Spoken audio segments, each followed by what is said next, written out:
Hey, what's going on, guys? ETP coming at you guys with another video today, and I've got another draft class update video. And I first want to start off by saying thanks a lot for all the support on the last draft class update video. I made sure to let you guys know that if you wanted to see more of these videos more frequently, to drop a like on the video and leave me a comment and tell me you want to see more.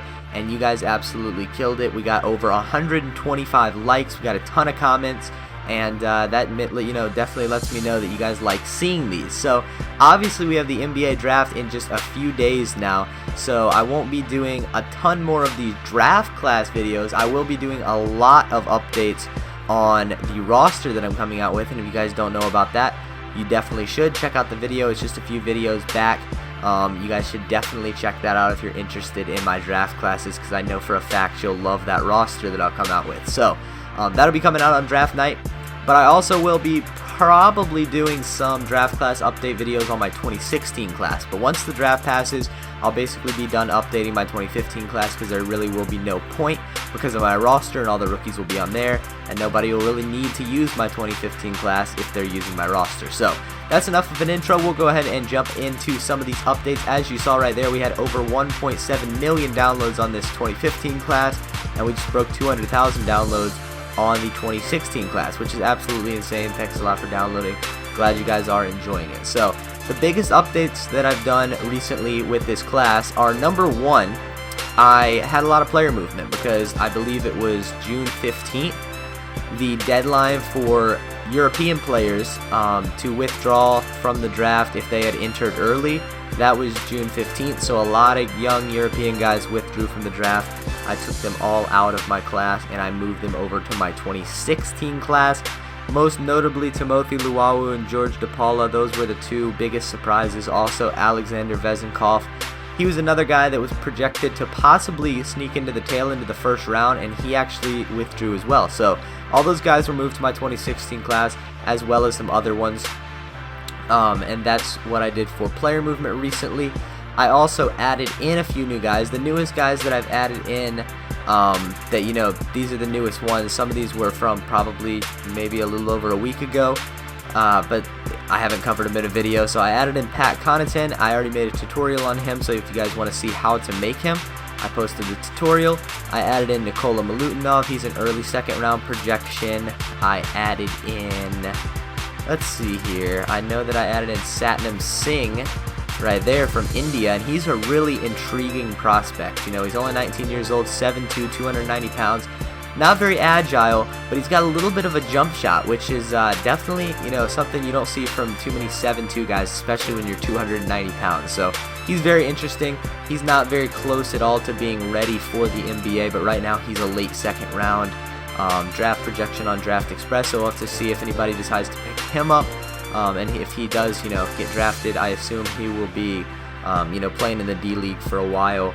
And if not, if he does get called up to the NBA, which most likely I don't see him playing in the NBA right off the bat, even just sitting on the bench, he wouldn't get very many minutes at all. So we'll have to see with him. He's definitely an intriguing prospect. Some of the other guys, Arturas Gudaitis, Danny Diaz, just a bunch of these different guys were added in. And I think, I'll probably add in maybe one or two more guys to this class before the draft. I'm thinking Josh Richardson possibly, as well as Larry Nance Jr. Those are the two guys that I'm thinking that I should probably go ahead and make just before the draft, because I feel like they will get drafted late. But we'll have to see about that. If I don't add them into the draft class, I will after the draft if they get drafted especially. So you don't have to worry about that. So that's it for player movement and everything. But the biggest thing that I've done in these recent updates is I've changed tendencies. As you guys know, Pete, he helped me with tendencies on the roster that I'll be coming out with. He completely revamped it, and I basically kind of took his formula and I put it in my draft class. Both draft classes got this, so you're going to have a lot more realistic looking tendencies. The game is going to play a lot better. I did this for every single player in the 2015 class. I did not do it for the 2016 class yet, but that will be added in very soon. I'll try to get, I'll start working on my 2016 class a lot more after this draft, because once this 2015 draft, it's sneaking up on us really quickly, I'm super pumped. I've been doing a lot of stuff to try to kind of perfect this and put the finishing touches on this before the actual draft. Obviously, I've got to edit these guys up a lot and prepare for adding them into the roster that I'll be doing, which is going to get a lot of my attention as well. But my 2016 draft class will definitely have a lot more guys added to it after the 2015 draft. I think right now it has 60 guys or 59 guys, so you have just about enough for a full draft. I simulated a season last week, and I used the 2016 draft class just to see how many randomly generated players actually got drafted, and it was only like a few, so it shouldn't be too bad. But I definitely would like to change that and add in some more top guys like Dragan Binder, and just a bunch of those guys up at the top. I can't think of any off the top of my head. Malik Pope, guys like that. Theo Pinson, Justin Jackson. There's a bunch of them that I need to add in, kind of guys that are in the top of the 2016 class right now. Another thing that I haven't done that just crossed my mind that I will be doing in 1 second, right after I finish this video, is Thon Maker. He will be removed from my 2016 class because he just announced that he is going to stay in the 2016 class. He had basically set his mind on reclassifying to the 2015 class, which would have made him eligible for this 2016 class, but the 2016 NBA draft. But now he has decided he will stay in that class, so he will not be going to the NBA until 2017 at the earliest. So I'll be removing him and stuff like that as well. As far as ages go, that's another thing I forgot to mention.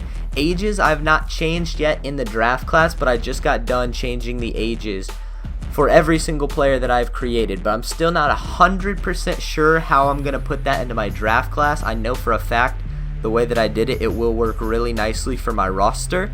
But I'm a little bit unsure about how the ages are going to work using it in a draft class, because I'm not exactly sure when guys age when you use it in draft class form. But I do know that guys age on their birthday that you set for them, and all my guys have accurate birthdays, and I had a formula set up so it should be accurate for my roster, but I'm not sure about my draft class yet. So I'll have to look into that, simulate some seasons, see how things work, and then you'll see these updates, the age updates brought into both of my draft classes. So that brings me to the end of the video. Hopefully you guys did enjoy it. Again, let me know if you like these videos and you want to see more. If you do, I'll definitely try to put out more 2016 draft class videos. Maybe I'll even put out a final touches 2015 class video.